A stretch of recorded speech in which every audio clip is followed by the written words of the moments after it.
ने बुलाया है। सबको भगवत भाव से हमारे राम आपके हृदय में बैठे राम को प्रणाम करते हैं और चौथे दिन की आप सबको प्रेम भरी जय श्री सीताराम। हमारे बड़ा मलहरा से आदरणीय मिश्रा जी, कल्लू नेताजी, खैरी जिला सागर से आदरणीय श्री घनश्याम तिवारी जी,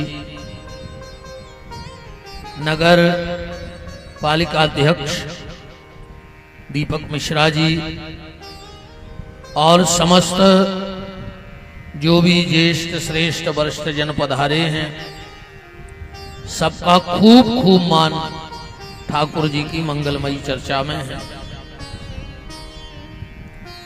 आज हम लोग चौथे दिन की मंगलमयी चर्चा में प्रवेश करने वाले हैं। आप सबसे इस दास का फिर वही निवेदन है, जितना अधिक से अधिक हो सके उतना भगवान का नाम इस मानव जीवन में ले लेना, क्योंकि नाम ही साचा है, बाकी सब झूठा है। एक करने महात्मा भजन कर ही रहे थे और तोता भी चारों तरफ घूम के राम राम कह रहा था। उसी समय एक बिल्ली ने झपट्टा मारा और तोते को खा लिया। अब महात्मा ने रोना चालू किया। इतना रोए कि किसी के समझाए समझे ही ना। सबने कहा आप तो महात्मा हो, एक मिट्ठू से आपको इतना प्रेम, तो मैंने हरे राम कहा। ऐसा ना हो जाए कि जब काल रूपी बिल्ली मेरी गर्दन पकड़े तो मेरे मुंह से हरे राम की जगह हाय हाय ना निकलने लगे। मुझे अपनी जिंदगी की चिंता लग गई है। प्यारे, भगवान से प्रार्थना करो कि बाके बिहारी जीवन भर हम आपका नाम लेंगे, पर पूरे जीवन के नाम का जो पुण्य मेरा बना हो, बस इतनी कृपा कर देना कि आखिरी में हम आपको याद कर पाए चाहे न कर पाए, पर आप हमारी याद कर लेना तो हमारा बेड़ा पार हो जाएगा। क्योंकि आखिरी में भगवान की याद नहीं आए, पूरे घर के घेर जे हैं, कहो दादा हरे राम हरे, दादा कहो हरे राम हरे। ओ दादा कह रहे अरे मरे, अरे मरे। दादा के बाप ने नहीं कही कब हरे राम हरे। आखिरी में मुंह में से कैसे निकल जाए। ये संत ऋषि मुनि ज्ञानी ध्यानी पूरे जीवन भर इसलिए भजन करते हैं कि मृत्यु के समय भगवान की याद आ जाए, आदत पड़ जाए। क्योंकि अंत में भगवान की खबर नहीं आती, माया बिल्कुल मूल पे चढ़ी रहे थे। आखिरी में आदमी कहते तन्ना बड़ी बहू घुबुला दे, तन्ना मोड़ी घुबुला दे, तन्ना नाती बुला दे। इन्हीं को देखा तो मरवे के हो गए। अब ये पूरे घेर जैसो तुम बच जाओ का? कम से कम आखिरी में ही भगवान को नाम ले ले। पूरी जिंदगी नहीं में बिते रहे।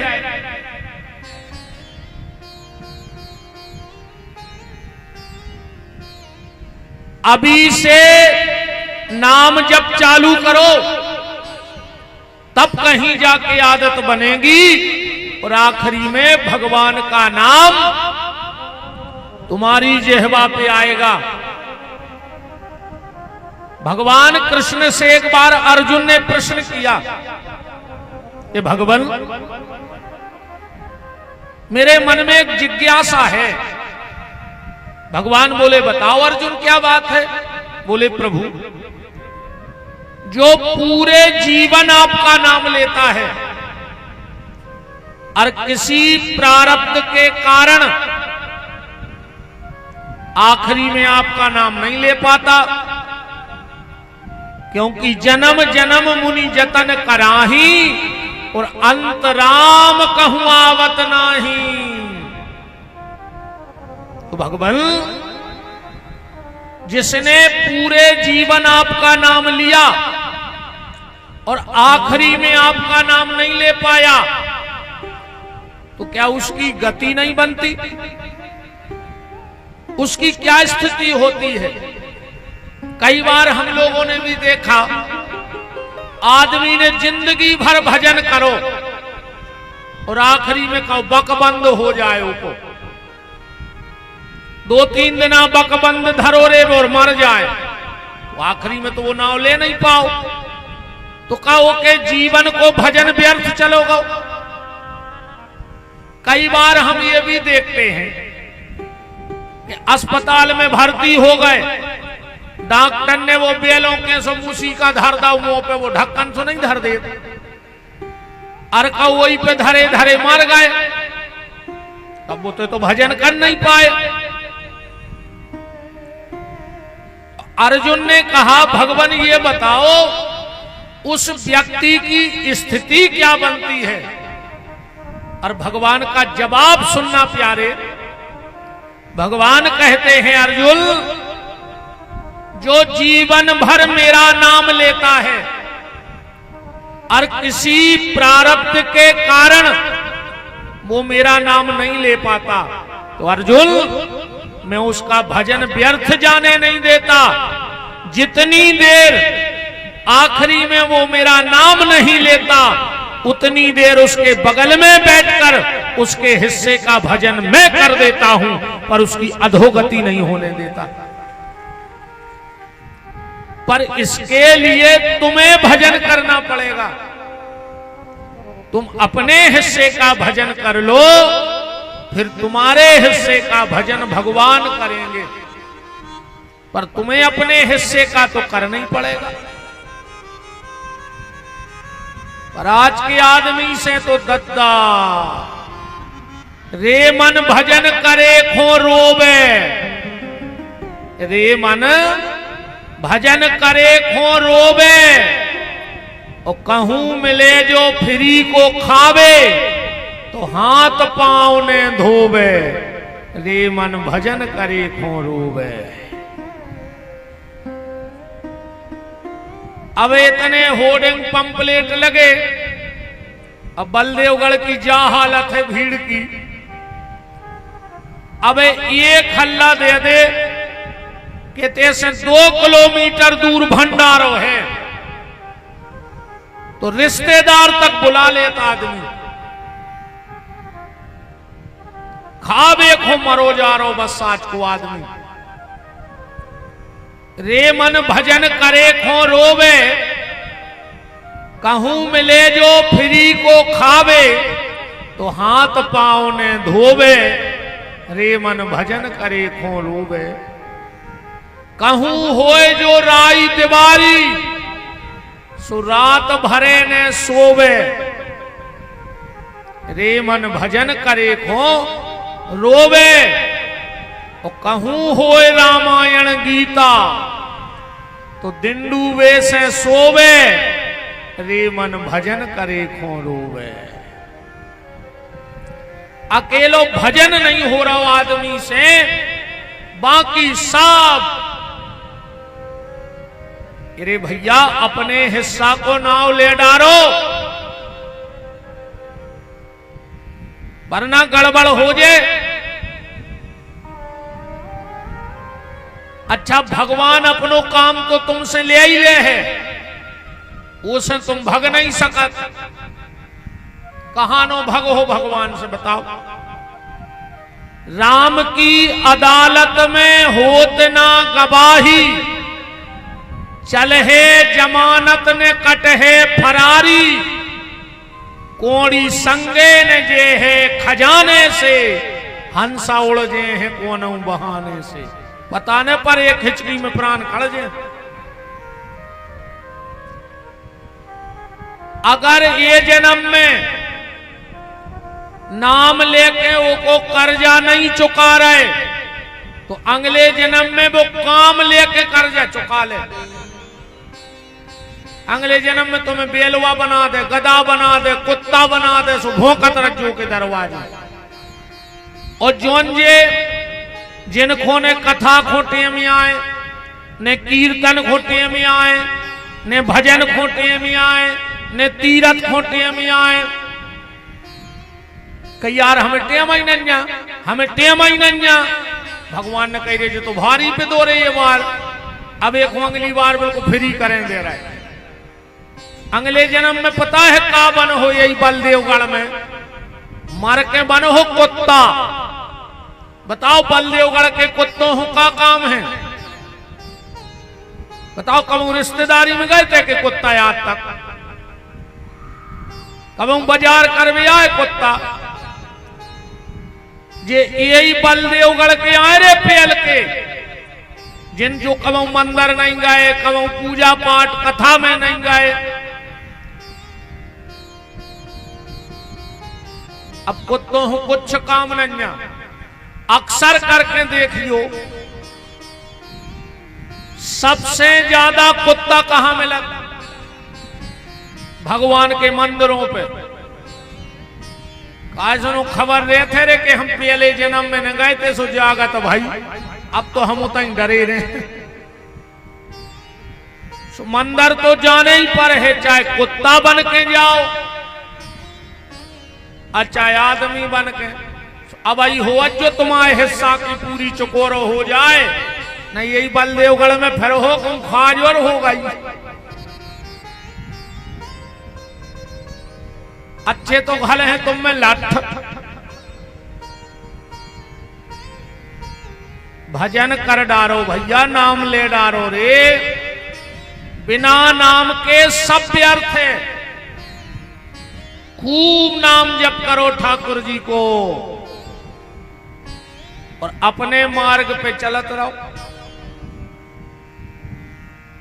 तुलसी अपने राम को रीज भजो के खीज, खेत परे में ऊंग है उल्टे सीधे बीज, जैसे बने वैसे नाव लेते रहो भगवान को। एक गांव में एक बाबा जी हते,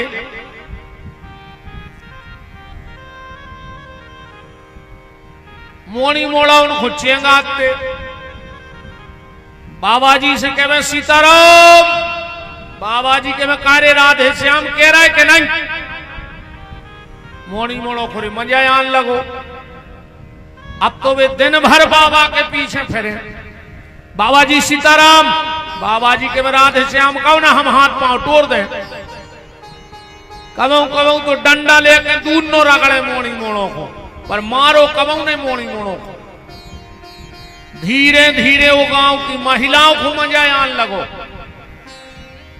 बेबी के में बाबा जी सीताराम, बाबा जी के में देखो बे राधे श्याम कहो।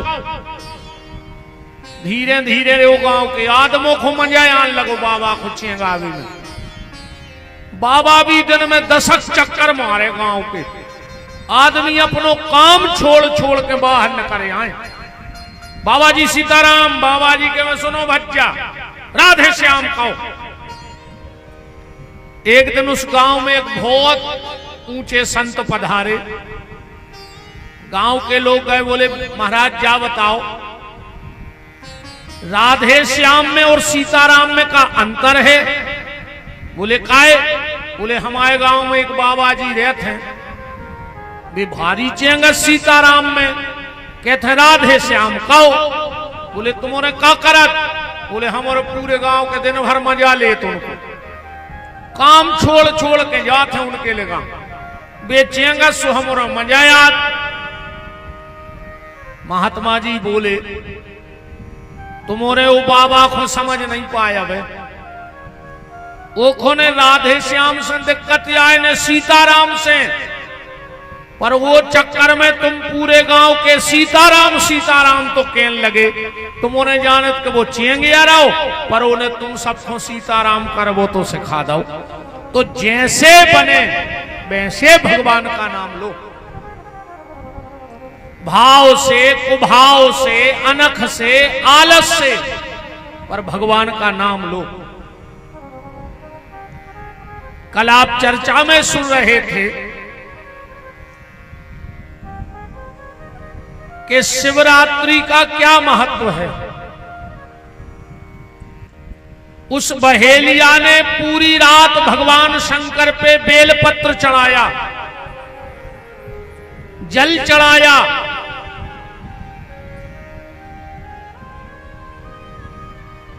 ये बेलपत्र और जल कैसे प्रकट हुआ? ब्रह्मा जी नारद जी से कह रहे हैं कि नारद, कृतनमये कृते रत्नमयम लिंगे त्रेतायाम हेम संभवम द्वापरे पादरम श्रेष्ठम पार्थिवम तु कलियुगे। अब हम तुम्हें नारद शिव पूजन की पद्धति बता रहे हैं। सतयुग में रत्न के शिव जी की पूजा का बड़ा महत्व था। सतयुग में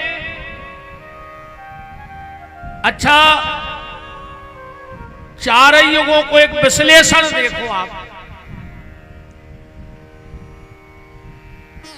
चार युगों में जो सिस्टम हतो वो कैसो हतो। सतयुग में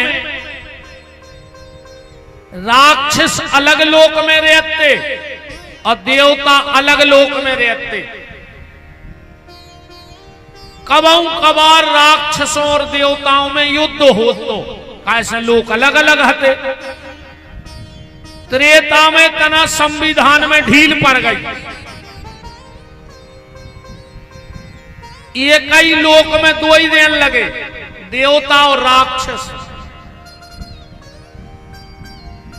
वही लोक में राम जी और वही लोक में रावण, ये कई लोक में आ गए। द्वापर में और ढील पड़ी, ये कई घर में दो ही देन लगे। वही घर में युधिष्ठिर होगा और वही घर में दुर्योधन होगा। तो कलयुग में राक्षस कहां रह रहे?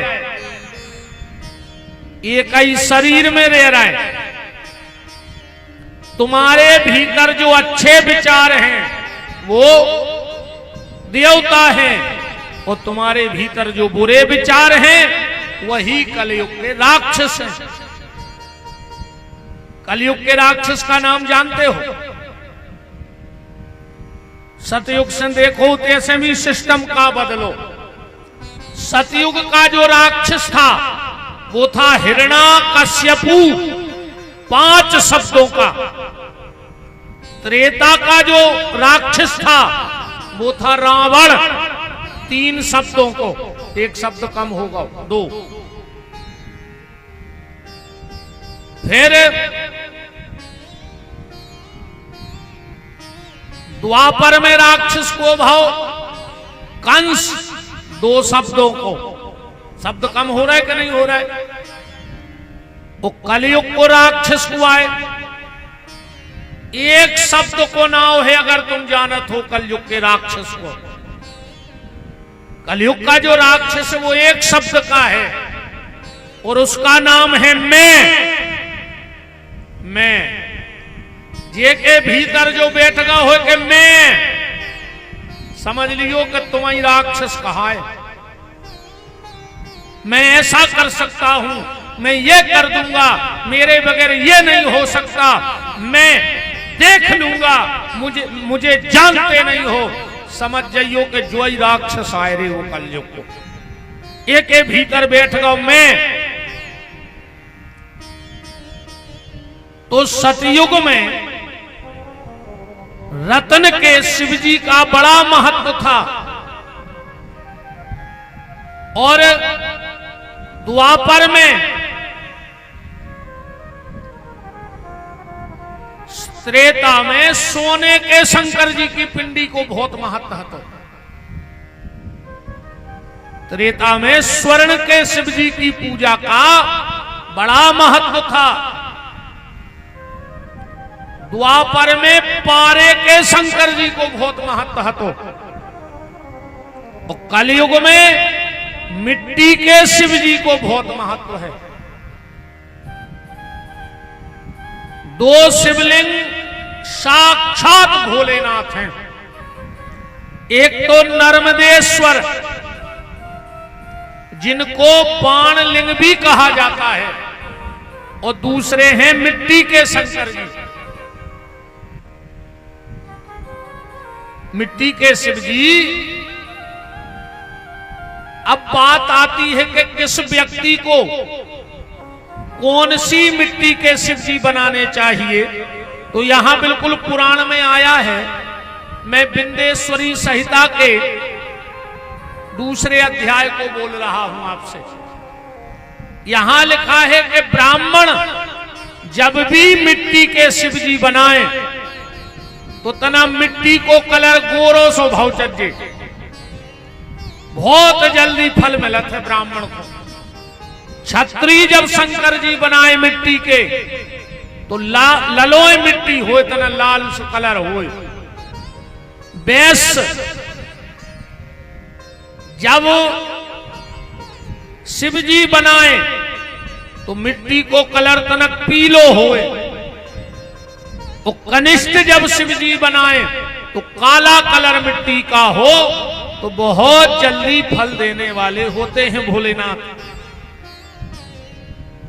अब एक बात विशेष ध्यान से सुन लेना।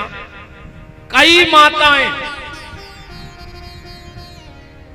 श्रावण के महीने में, या कई माताएं सोमवार को, या कई माताएं रोज घर में शंकर जी बनाती हैं। 4-6 पिंडी बना ली। अब आजकल तो शंकर जी भी बन रहा है, सो तमाशो मचो है। आदमी को जो लगा थे कि हमारा कुपरा भर जाए, सो जे लोंदा उठाए और दई मां लक्ष्मी के सी बतिए जे लंबे शंकर जी। मैं चैलेंज से ये बात कह रहा हूं, अगर कोई मुझे इस बात का प्रमाण दे दे कि अंगूठे से बड़े शंकर जी के रुद्र बनते हैं, तो आप मुझे प्रमाण दे सकते हो किसी भी शास्त्र में। अंगूठा से बड़ी शंकर जी की रुद्री ने बनाओ चाहिए, अंगुष्ठ मात्र। अच्छी दाई पतियां सी, अब बिलिया में धरे भरे चौर, सो मई के मई बा उठा कर दइयों में और धर दई। अच्छा एक बात बताओ, पूजा तो शंकर जी की बाद में होती है, पर रुद्री में तुरंत चावल क्यों लगाया जाता है? चावल इसलिए लगाया जाता है कि 3 रुद्री बना के 3 सेकंड बाद अगर उसमें हमने चावल नहीं लगाया तो उसकी पूजा अप्सराएं कर जाती हैं, इसलिए उसमें चावल लगाया जाता है। अब हम एक निवेदन कर रहे हैं, जरूरी नहीं है कि तुम्हारा कुपरा भर जाए। आप तो 11 बनाओ, 21 बनाओ, 51 बनाओ, 108 बनाओ, पर जिसके लिए हम धर्म कर रहे हैं तो उसको ठीक ठाक करो ना। क्या मतलब न करो? अंगूठे जितने शिवजी बनाओ और चावल उठा के लगाना चाहिए, ना कि रुद्री दार दो चज्जे वही बिलिया में के ले। इससे तुम्हें अपराध लगेगा,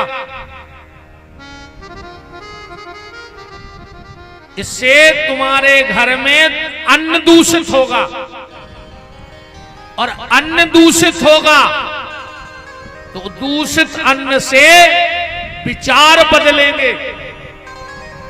इसलिए जब भी शंकर जी बनाओ तो अंगूठे मात्र बनाओ और एक चावल उठा के लगाओ। तुम तो एक बनाओ, जरूरी नहीं है कि कुपरा भर जाए।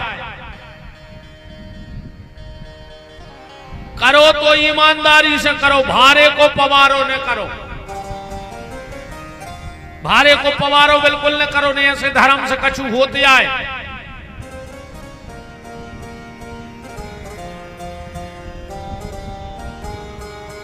अंगुष्ठ मात्र बात जो मैं आपको बताने वाला हूं वो ध्यान से सुनना। माताएं अगर घर में मिट्टी के शिवजी बनाएं तो कीर्ति मुख जरूर बनाना, वरना मिट्टी के शिवजी बनाना ही नहीं। अगर कीर्ति मुख नहीं बनाओगी तो तुम्हारे घर में शंकर जी नहीं रहेंगे, उनके भूत पलीत डेरा डाल लेंगे।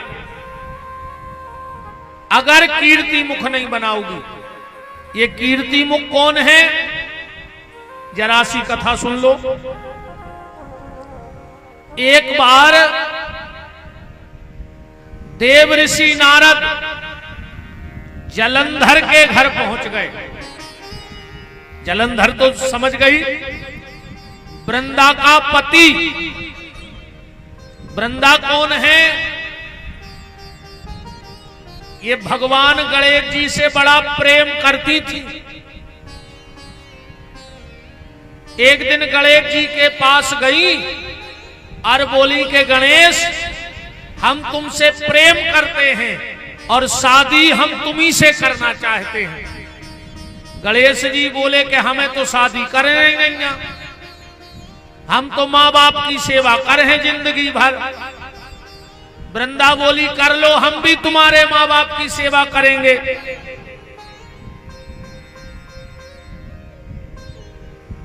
हम भी तुम्हारे माँ बाप। गणेश जी बोले नहीं नहीं, हम शादी करेंगे ही नहीं।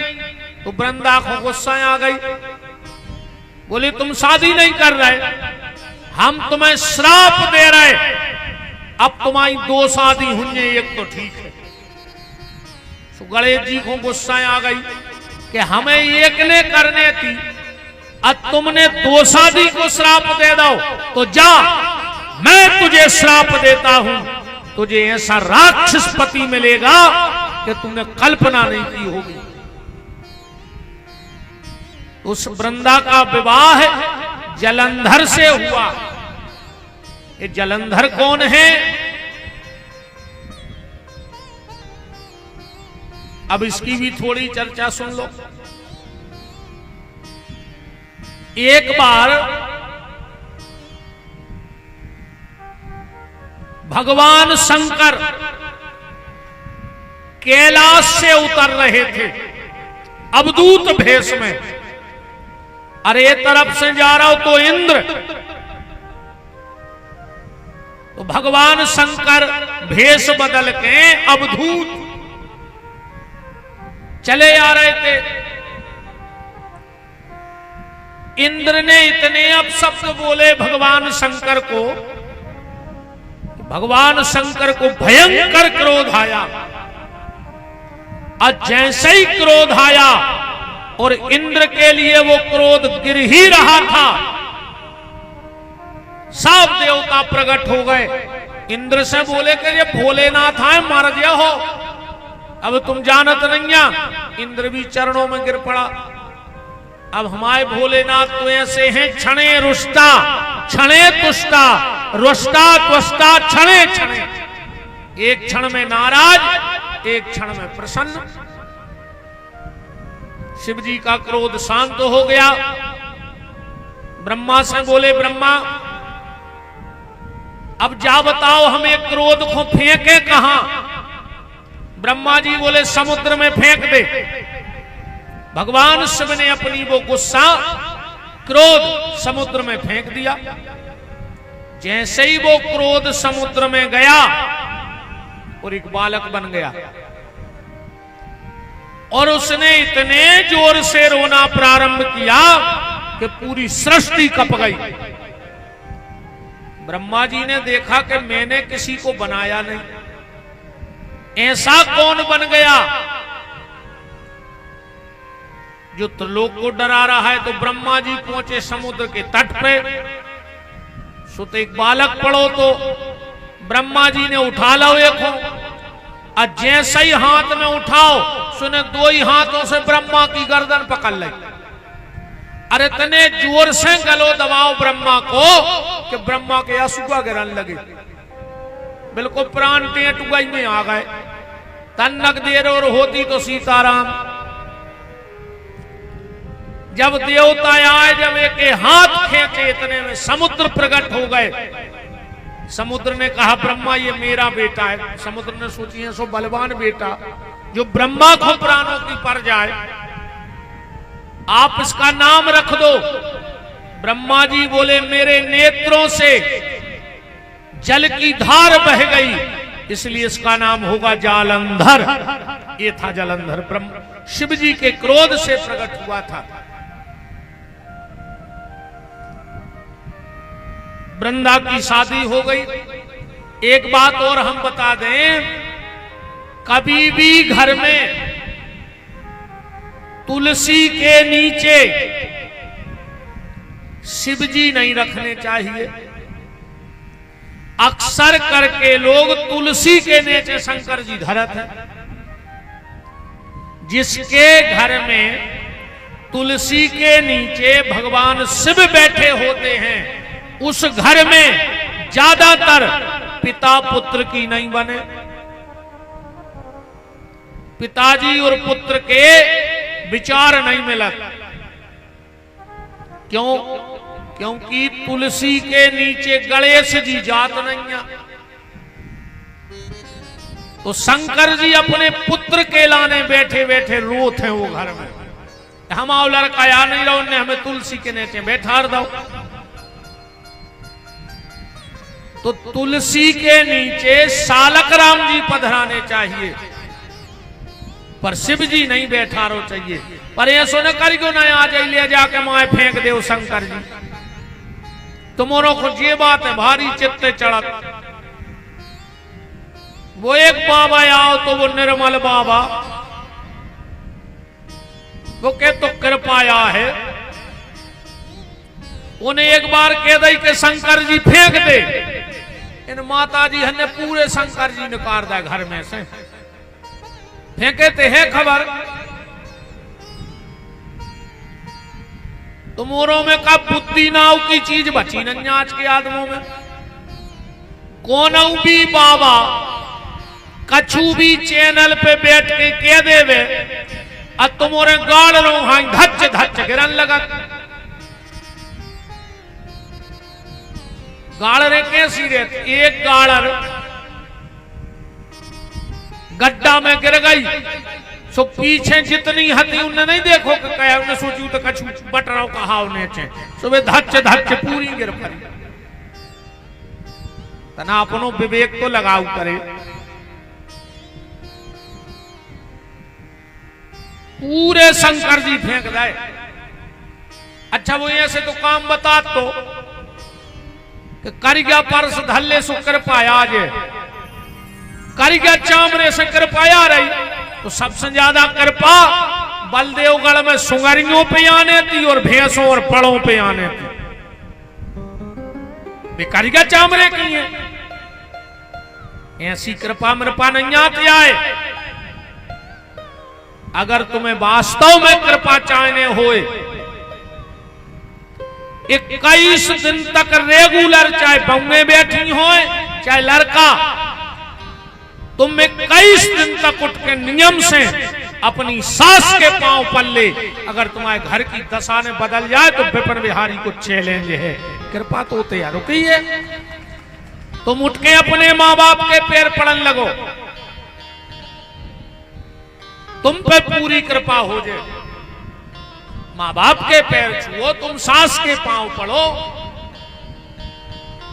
तो तुलसी के नीचे शिव जी को नहीं बिठाना चाहिए। तो बात चल रही थी कि शंकर जी बनाओ तो कीर्ति मुख जरूर बनाइयो। ये कीर्ति मुख कुआं एक बार देव ऋषि नारद राजा जलंधर के यहां गए। जलंधर ने अपनो वैभव दिखाओ नारद जी को। नारद मेरा मकान देखो।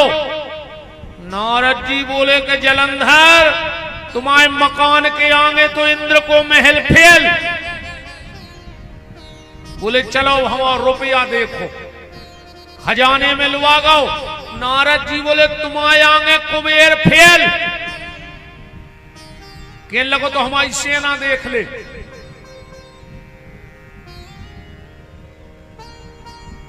बोले तुम्हारे आगे कार्तिकेय जी भी फेल। जहां नारद जी को लुआ जाए, नारद जी सबसे आगे जलंधर कर देवे और सबको फेल कर देवे। जलंधर भारी खुश के मोरो तो नंबर लग गए रे फर्स्ट, हर चीज में हम आगे। आखिरी में जलंधर लुआ गो घरे। कहने लगो जा हमारी पत्नी। नारद जी कहने लगे थे तुम फेल। बोले काय? बोले जितनी सुंदर पत्नी भगवान शंकर के हैं उतनी तुम्हारे नन्या। अब जो तो राक्षस तो इन्हें सोची यार हम एक ही जगह दूसरे नंबर पे आ रहे पत्नी के मामले में। इन्हें तुरंत राहु से कही राहु जाओ और उस शमशानवासी सबसे कहना कि जलंधर ने तुम्हें आई पत्नी मंगाई है। अब बाबी हमारे घरे रहे, हम सबसे आगे रे में। जब राहु गया कैलाश, भगवान से बैठे थे समाधि में। इन्हें जाके इतने अब शब्द बोले पार्वती के खिलाफ। अब शंकर जी तो आंखें मूंचे बैठे। जब बहुत देर हो गई तो बीच में से कैलाश फट गया। एक दिव्य गण प्रकट हुआ और जैसा ही कैलाश फटो तो शंकर जी की समाधि भी खुल गई। शिव जी ने उस गण को देखा। बोले रुक जाओ। उस गण ने कहा भोलेनाथ बहुत देर हो गई, ये मेरी माता के खिलाफ 1 घंटे से अब शब्द बोल रहा है, अब मैं से मार डालूंगा। शंकर जी बोले पहले पूछो तो बात क्या है।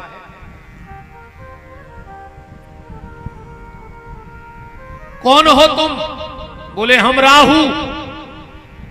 शिव जी बोले कि मेरी पत्नी के खिलाफ अब शब्द काय बोल रहा है? बोले हम नहीं बोल रहा है, जलंधर ने जो जो कुआई हमने कह दी, हम तो सेवा का है। भाई जैसे कौन तुम्हें चिट्ठी लिख के डारे अरो में लिख दे बेगारी, और जब पोस्टमैन ले आए चिट्ठी, ऐसे नहीं बैठ रहे, चिट्ठी पढ़ के और तुम कहूं पोस्टमैन में लठ देवे लग जाओ तो पोस्टमैन की क्या गलती हो? में भाइयों को तो काम है तो खबर दे, वो सुन दे दई।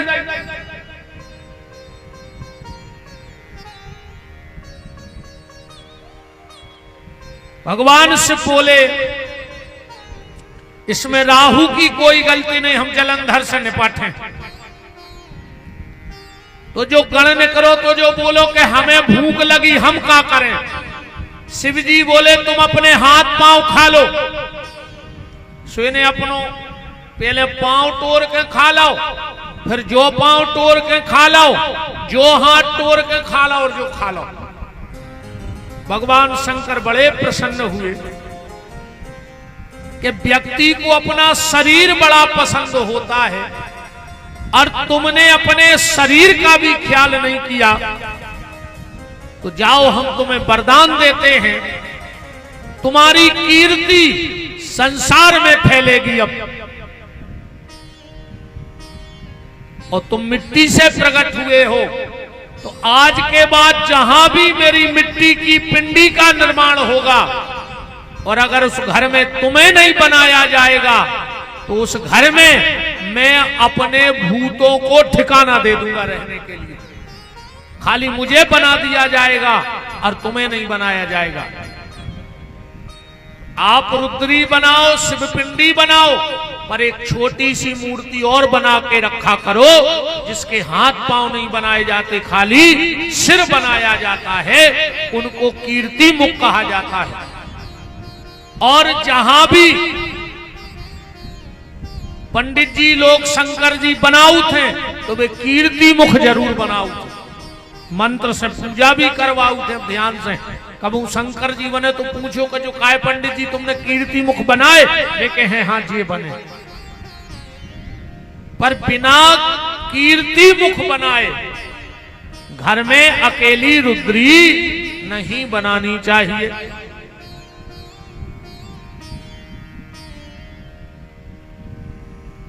अब आगे चर्चा आती है कि भगवान शिव के प्रसाद को पाना चाहिए कि नहीं पाना चाहिए। तो कल मैंने बताया था कि क्यों नहीं पाना चाहिए। बताया था कि सती ने शंकर जी को श्राप दे दिया था कि जो आपका प्रसाद पाएगा वो कुत्ता बन जाएगा। बताया था कल की कथा में कि नहीं बताया था? है खबर के नहीं? जो महाराज हमें अब्बाई की नहीं है, तुम कल की दाएं, तुम तो लगे रहो नहीं। जो हमें अबाई की खबर नहीं है, तुम कह रहे कल की, तुम तो सुनात रहो, साहुन लगो है सो अपन को तो नहीं। राम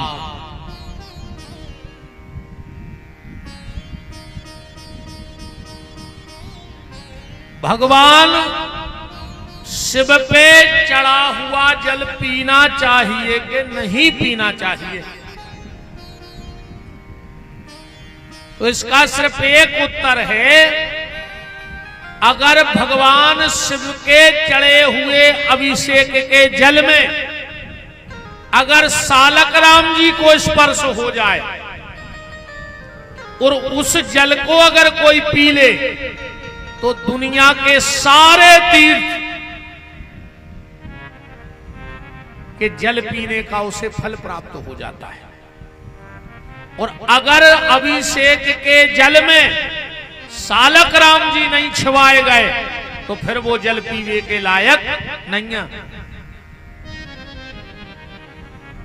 काठमांडू नेपाल तो गए होंगे, वहां पशुपतिनाथ के 7 सालक राम जी का अभिषेक होता है। 7 में ही विराजे हैं वहां पास में शालक राम जी पशुपतिनाथ जी के, जो भीतर गर्भगृह में गए होंगे। हम पिछले वर्ष महापुराण कथा गाने गए थे नेपाल। आप हमारे YouTube पे देखना, इतना भर बोलना कि विपिन बिहारी नेपाल कथा, तो पूरी नेपाल की शायद 7 या 9 दिन, हमें याद नहीं, बिल्कुल वहीं मंदिर के बगल में बैठ के कथा गाई थी। तो वहां गर्भगृह में जाने तो नहीं देते,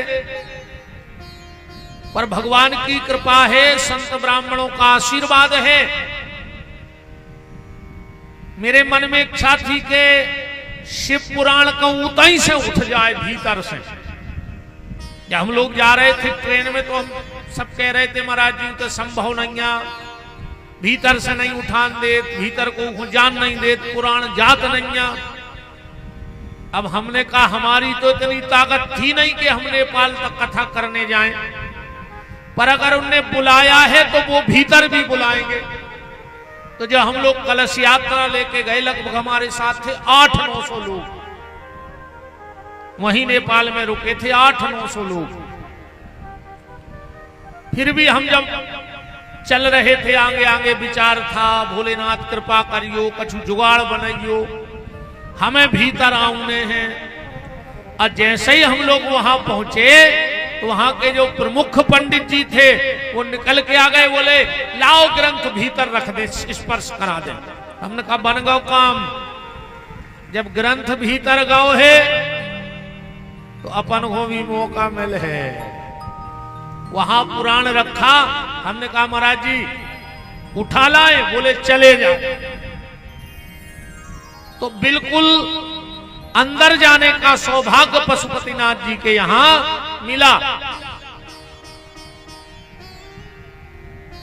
अकेले रामेश्वरम में नहीं जा पाए हम अब भीतर तक, बाकी तो भगवान की कृपा से एक ज्योतिर्लिंग रह गए हैं केदारनाथ जी, बाकी कहते हैं 12 ज्योतिर्लिंग हैं, पर 12 के 14 हैं। कितने ज्योतिर्लिंग हैं? 14। वैद्यनाथ 2 हैं, वैद्यनाथ जी कहते हैं 2, और केदारनाथ और पशुपतिनाथ, जब इन दोनों का दर्शन कर लो तो एक ज्योतिर्लिंग के दर्शन का फल कहा जाता है। अगर तुम केदारनाथ हुआ है और पशुपतिनाथ नहीं गए, या पशुपतिनाथ हुआ है और केदारनाथ नहीं गए, ये 2 एक ही आए तो 13 तो हो गए भगवान की कृपा से। केदारनाथ जावे की अब का बद्रीनाथ 2 बार कथा करे आए, पर हमारे साथ जितने लोग जाते हैं वो घूमाते हैं, हम रह जाते। अच्छा हमें कथा करने टाइम से। अब कई लोग तो ऐसे बोले महाराज जी आपके संग आए, हम दर्शन करें, हमने कहा तुम तो कर ही आओ, अब हम कहां से जाएं, हमें तो 2 बजे से कथा करने। पर इस बार विचार बना रहे कि अब कथा को नहीं जाएंगे, दर्शनों ही को जाएंगे अकेले, तब दर्शन होंगे। तो एक रह गए हैं केदारनाथ जी, और रामेश्वरम में भीतर तक जावे की का अब चाहे राम जी की कृपा ने भई हो। हमने भारी जुगाड़ लगाई तो मैंने उनने नहीं घुसंदा और भीतर है। हाँ हम विश्वास है कि एक बार तो हम छीके आ हैं उनको, इतो तो हमें भीतर बार हम कह देते कि का होने का नहीं होने। राम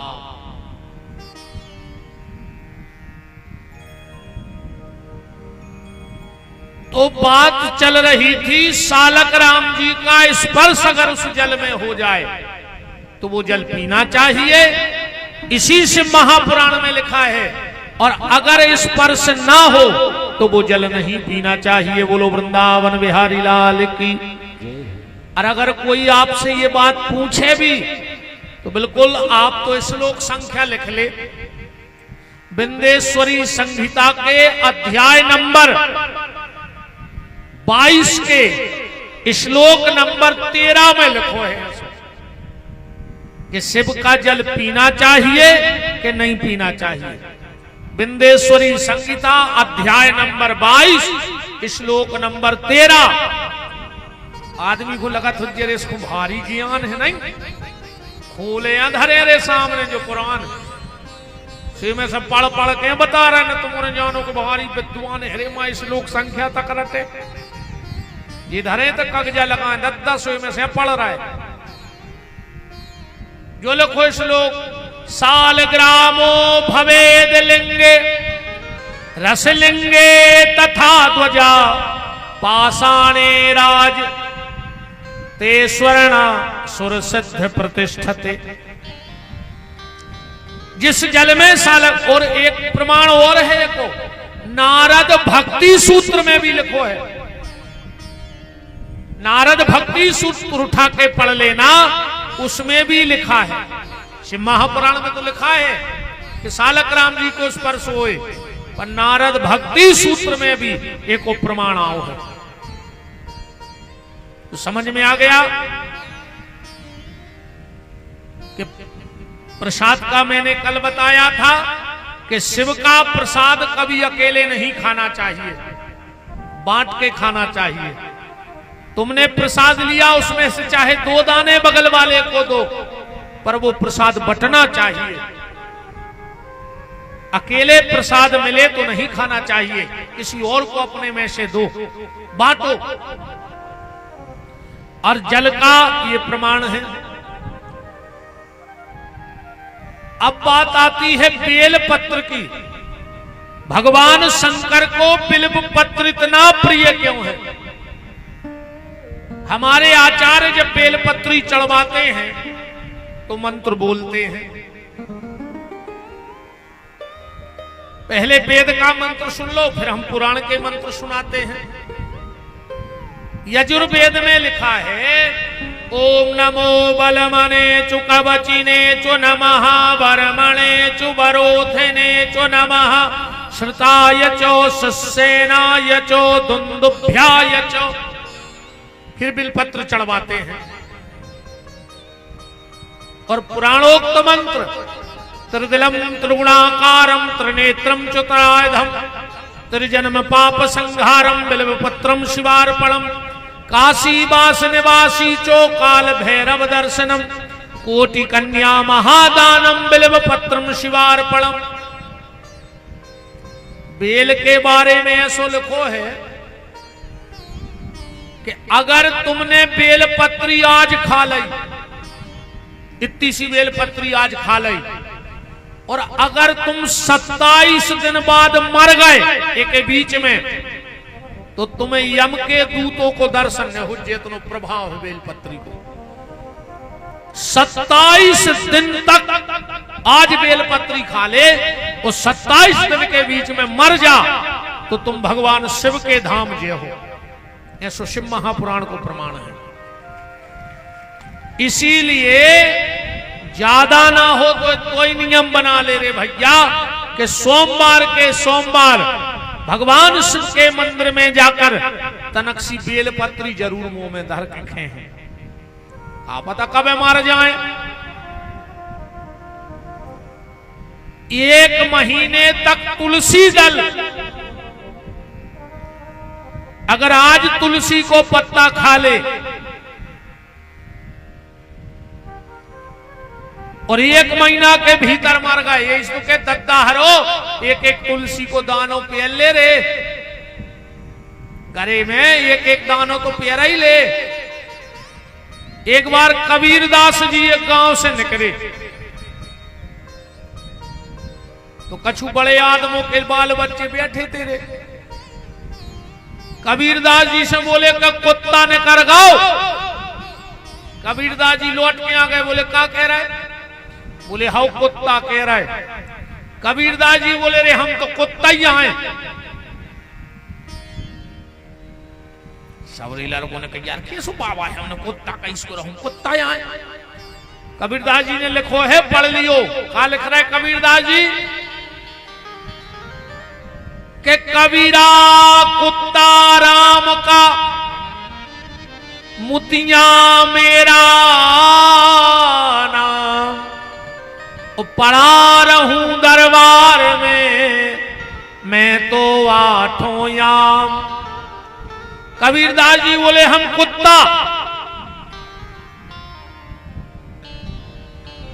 पर कबीरदास जी बोले रे भैया कुत्ता 2 प्रकार के होते हैं। लड़का बोले कैसे? बोले एक रेत है पालतू और एक रेत है फालतू। लड़का बोले इनकी चिनार का है?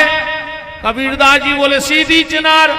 जे के गरे में पट्टो वो पालतू और बिना पट्टे को फालतू।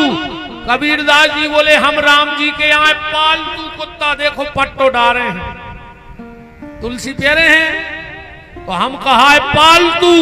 अजय को तुलसी नहीं प्यारे वे फालतू कुत्ता कहा है। अब तुम्हें कहा बनने पालतू के फालतू। अगर फालतू बनने हो तो कंठी ने पेरियो, और फालतू फिरने हो तो फिरो। अच्छा कछु कछु माताएं हमसे पूछत है कि माताएं तुलसी नहीं पेर सकत, कहां लिखो ऐसो? आज के बाद तुमसे जे को कहे कि माताएं तुलसी नहीं पेर सकत, उनसे कहो हमें प्रमाण दो कि कहां लिखो कि नहीं पेर सकत। तुम तो कहो बताओ कौन शास्त्र में लिखो, वो शास्त्र हम ले आके दे हैं तुम्हें। ऐसा कोई विधान नहीं है। काय से भगवान के घरे जे हो सुने उते लेडीज फर्स्ट से चले,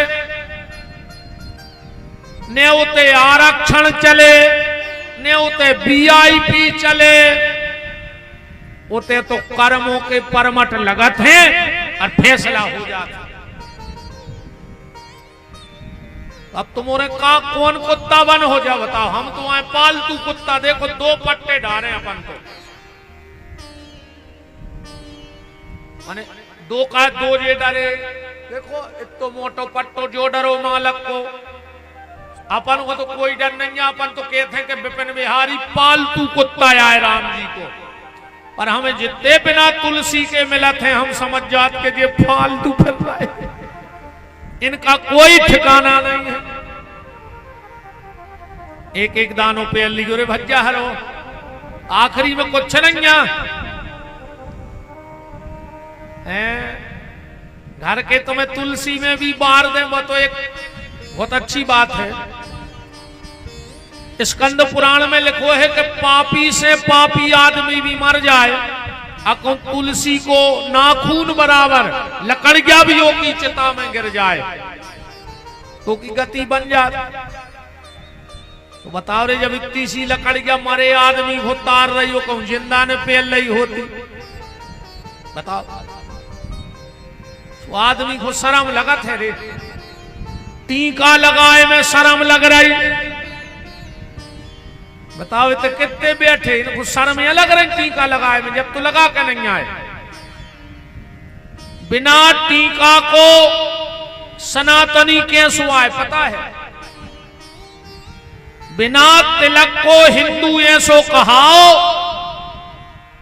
कि घरवारी को घरवारो जिंदा है और वो मांग भरवे में शर्म लग रही है।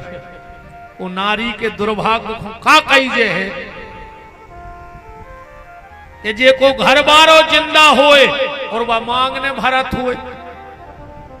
आजकल तो मांग भी ऐसी भरी जान लगी कि दिखाए ने इतो सो बूंदा लगा लेते। अरे राम राम, ये फैशन में लग जाए लोग हर गया।